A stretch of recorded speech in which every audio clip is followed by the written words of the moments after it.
Good afternoon, my name is Olga Atamanova and I want to thank everybody who joins Ukraine Media Center Ukrinform both in this studio and virtually. It's day 342 of the full-scale invasion of the Russian aggressor in our land, and today we will be talking about the situation in Kharkiv region. Joining us online is Oleg Synegubov, the military governor of Kharkiv region. Good afternoon, Mr. Oleg. Good afternoon. We know that in Kharkiv region and Kharkiv itself is being constantly shelled by the occupiers. So if we may start with the results of such latest shelling, give us a couple more comments. There were no strikes on Kharkiv within the last day. However, there were artillery strikes and MLRS shelling, as well as strikes with L-300 on Vovchansk, Kupiansk and the area around them. The enemy keeps shelling the settlements along the border, and in the same way in Kupiansk area, because the front line goes along there, and and it's about 15 to 30 settlements that suffer on daily basis from enemy strikes. One person died and one was injured due to such shellings yesterday.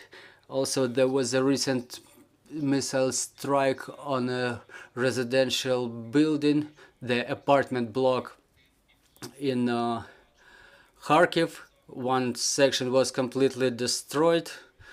The rebuilding works are in progress. The emergency works are underway. We reconnected heat, water and power supply to the sections of building which were not destroyed, where people can still reside. And we do the expert research of the destroyed part to understand if it may be rebuilt. Mr. Oleg, we understand that in Kharkiv region, just as well as in other regions of our country, the power grid suffers the missile strikes. So what's the situation with the power supply in Kharkiv region? What is the schedule of rolling shutdowns? Yes, our power grid is severely damaged. The energy generating facilities are damaged. It's our critical infrastructure. Along with the rebuilding, we have to live under such conditions, and we are a part of overall of joint Ukrainian grid. We have limits allocated by regional energy supply facilities. We don't have emergency shutdowns thanks to our armed forces. We have 12 turns, and average statistics for the household is four hours of shutdown per day. With the count of the limits that we have, the power is being distributed evenly along the day. As to the deoccupied territories, what's the situation over there? I cannot help asking. Now that our banner is above those areas, what's the progress of rebuilding there? What are the main challenges we're still facing there? Well, in terms of power supply and critical infrastructure, is the first thing, is the first requirement that comes from the settlements which were liberated a couple of months ago. Now the power supply is reestablished in 80% of the territories, and gas supply is reestablished in 85% of the territories. In the northern parts of Kharkiv region, it was pretty difficult to reestablish the power supply because the territory is densely mined and there is no other way. There's no way around those minefields. So the units of state emergency service had to work in extremely difficult conditions because now it's winter and it, diplomatically saying, complicates the access to those explosive devices. and now it was more than 51,000 explosive devices diffused all around the area, but there is still a lot of work to be done, and it depends. And this is what the speed of reestablishment of power supply depends on. We hope to reestablish the power supply 100% in the occupied territories within the next month. As soon as we reconnect the power supply, we reestablish the operation of local governments, national police, banking system, payments, and so on and so forth. And obviously water supply, which depends directly on electric power supply. And for the time being, we can state that the territories which are not under enemy fire at the moment, we already coped with all the challenges there, and the life gets back to normal, even regardless very difficult humanitarian situation. We still have to deliver the food products and household chemical products there. We do it with the support of Red Cross and other international partners, foreign partners, and the United Nations. Well, talking about the movement of people from or to Kharkiv region, what is the dynamics that you observe? Are people leaving or coming back? Well, a couple of figures. We have about 450,000 internally displaced people.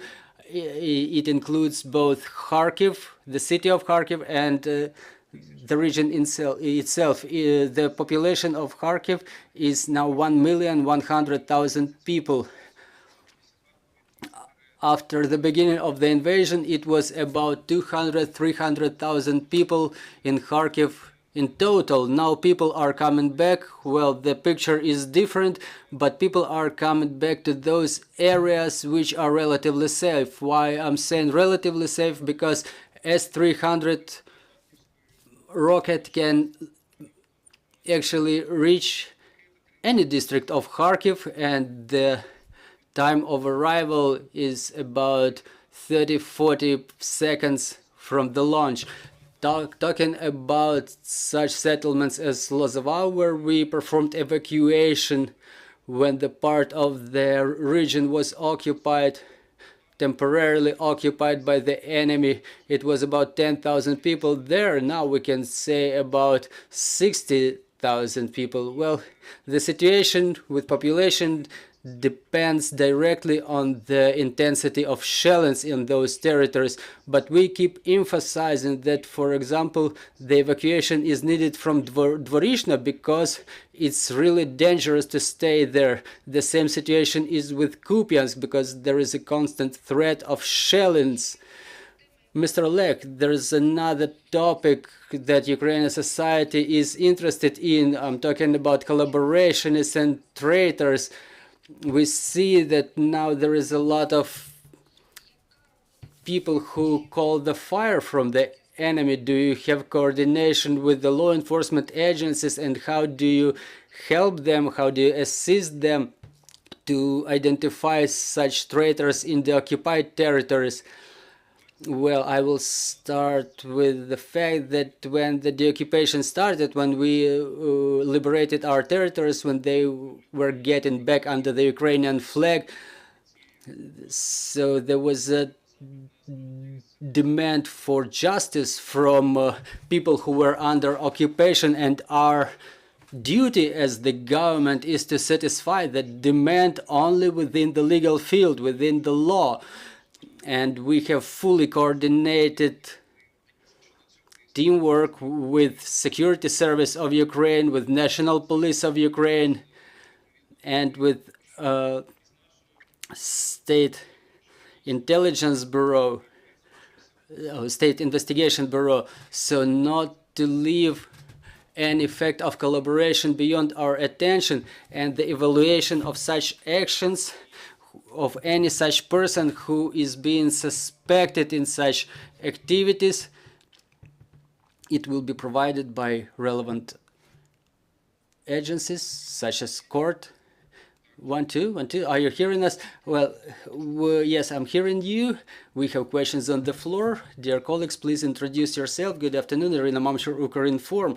A couple of details, if I may ask. You were telling about the internally displaced people, the movement of population within the region. So I wanted to ask if you have any statistic data.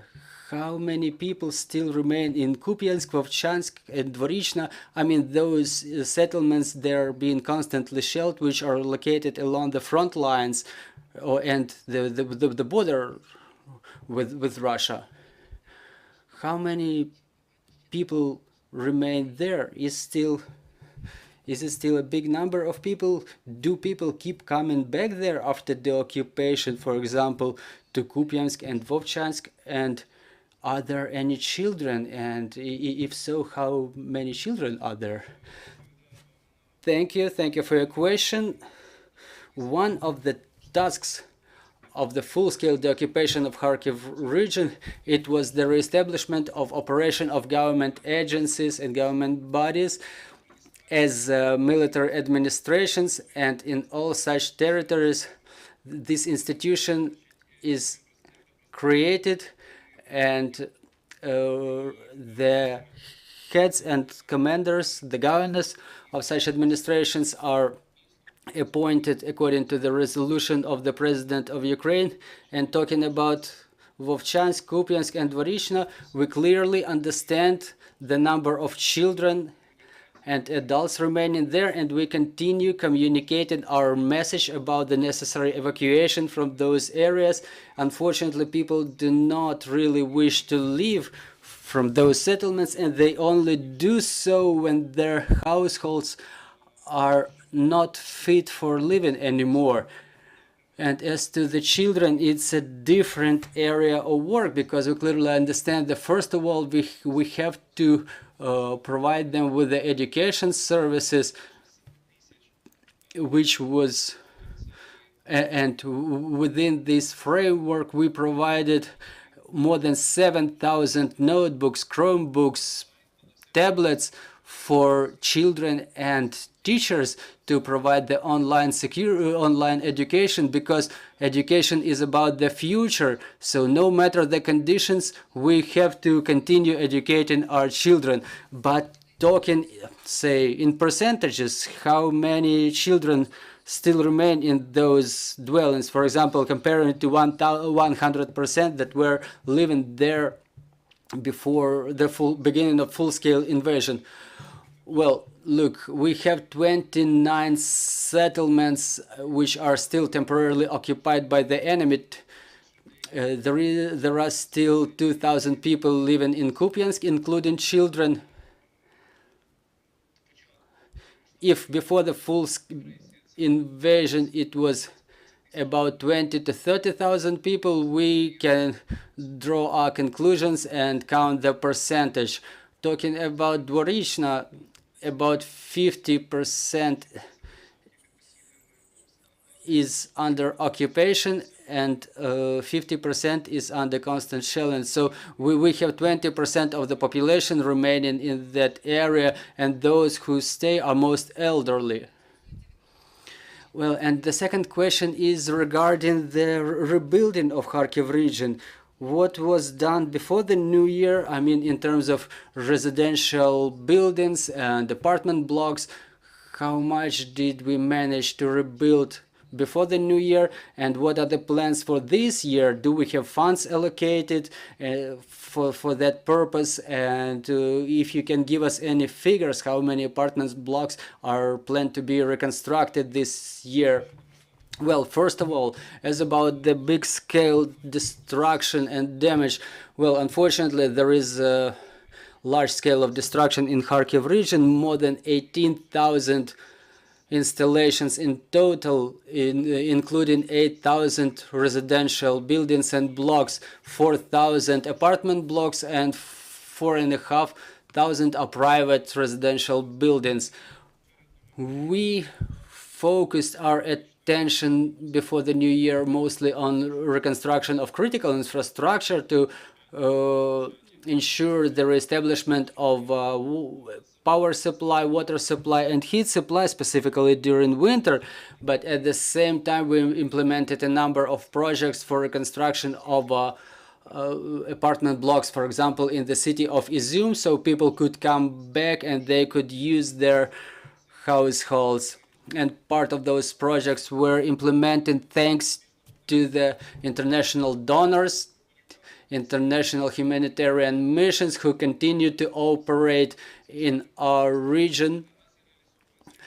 We implement a number of projects through President's program United 24, and we have plans for a construction of more than 100 schools in Kharkiv region, and the total number all around the country will be 150, and you see that the substantial part of them are located in Kharkiv region. This year we will focus our attention on reconstruction of residential blocks, residential buildings, but we will still need to find out the amounts allocated for reconstruction, including those by international donors. But because even the procedure of project development, it costs something, and with the count of that big scale of destroyed buildings, it will be a very significant amount, and we cooperate with President's office and with the government, and we plan our activities gradually on each phase. But for this year we plan to reconstruct the residential buildings using the funds of international donors, the state budget, local budgets, and United 24 funds as well. Mr. Oleg, thank you very much for joining our broadcast. Dear colleagues, I'm reminding you, joining us was Oleg Synegubov, the military governor of Kharkiv region. Our team is working on preparation of the schedule for tomorrow. Bear with us, trust in our armed forces, and glory to Ukraine.